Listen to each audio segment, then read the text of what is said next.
All right, today we are continuing solving logs. All right, so we're going to do this warm up and then we're going to do when there's not a common base. But the warm up, we're going to use the common base. We know we're going to change this 25, so 5 to the power of n plus 10 equals 25, we know is 5 squared. Okay, there's no secret about that. Now we see we have the same base, 5 and 5. When it's the same base, we just do n plus 10 equals 2. Okay? Then minus 10, n equals 2 minus 10 is negative 8. And we're done. All right? Then looking over here at number 2, this one's a little bit trickier, but still not that bad. We need to find the correct base. 9 and 27, the correct base is going to be 3. Watch how I get to 3.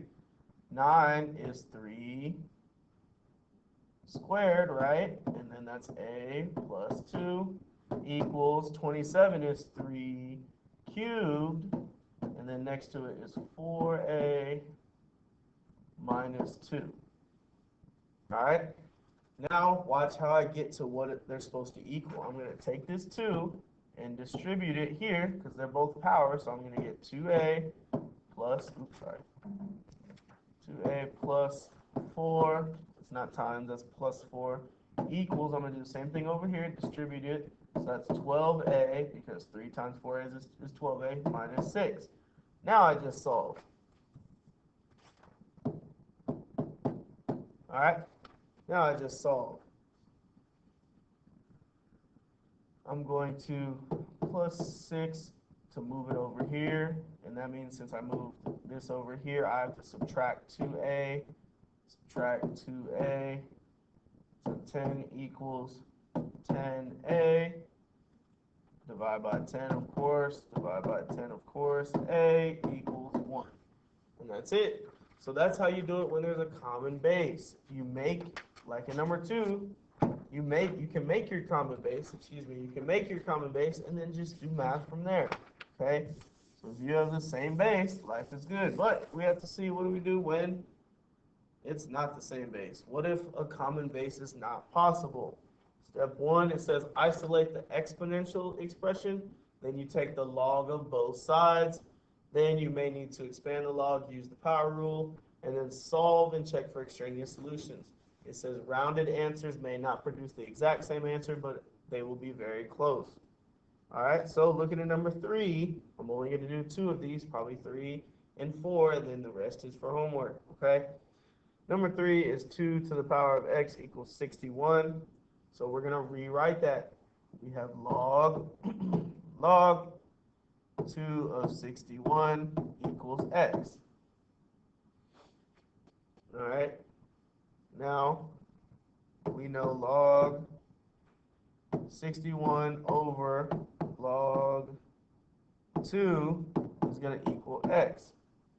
So then we just put that in the calculator. Log of 61 over log 2. Now, when you put it in the calculator, if you do it correctly, you hit control, and then the 10x button. When you get that, it pops up log, and then a little box, and then a big box. Don't freak out, because I know what you're saying. There's no little number right here and right here. When there's no little number, it's a 10. That's the common one that we use. So you would type in log 10 of 61 over, and then you hit that button again, log, little box, big box, log 10 of 2. Then you hit enter. What you get is x equals 5.93074. And yes, that is the correct answer. Or you can round it up, whichever way you want, and then you box it and you're done. Okay? So again, we went from 2 to the power of x equals 61. We need to know how to rewrite that. We send the x over here. We have log 2 of 61, then we just divide it. All right?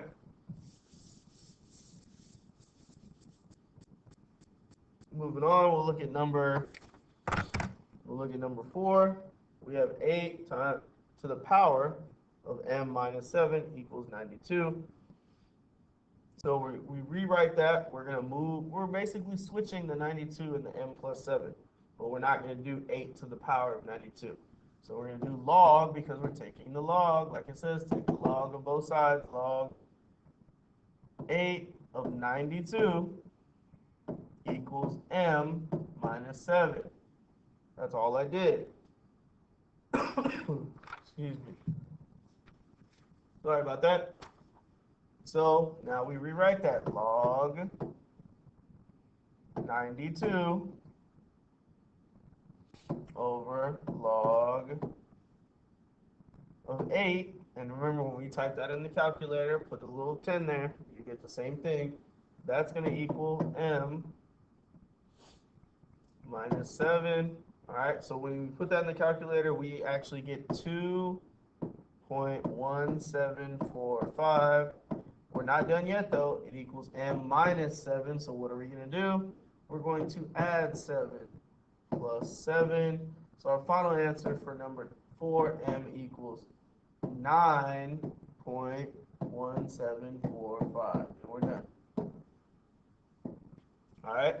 This shouldn't be too bad. You isolate the exponential expression, take the log of both sides. Basically, we're switching around. Then we may need to expand the log and then solve and check for extraneous solutions. All right.